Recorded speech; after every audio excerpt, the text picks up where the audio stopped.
Hi friends, இன்றைக்கி நாங்கள் எங்கள் வீட்டு தோட்டத்தில் நிறைய கீரை வச்சது அதெல்லாம் பச்சை பசேர்னு இருந்துச்சு. அதை நாங்கள் வாஷ் பண்ணிவிட்டு சமைச்சு சாப்பிட்டோம். போன விளாகில் நாங்கள் சட்டை தைச்சோம்ல, இந்த விளாகில் நாங்கள் பேண்ட் தைச்சோம். அதெல்லாம் தைச்சி முதுகு உடச்சி போச்சுங்க. இதுக்காக வச்சு ஃப்ரெண்ட்ஸ் லைக் கொடுங்க. அப்புறம் காலை பிரேக்ஃபாஸ்ட் வந்துட்டு சப்பாத்தி செஞ்சோம். சப்பாத்தியோடு சேர்த்து சட்னியும் செஞ்சோம்.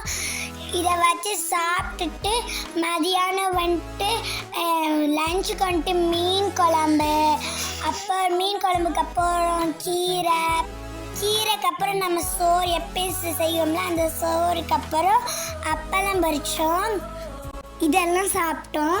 பண்ணுங்க, ஷேர் பண்ணுங்க, உங்கள் வீட்டில் இன்னைக்கு என்ன சாப்பாடுன்னு கமெண்ட் பண்ணுங்க. பாய். ஹாய் ஃப்ரெண்ட்ஸ், இன்றைக்கி நாங்கள் எங்கள் வீட்டு தோட்டத்தில் நிறைய கீரை வச்சது அதெல்லாம் பச்சை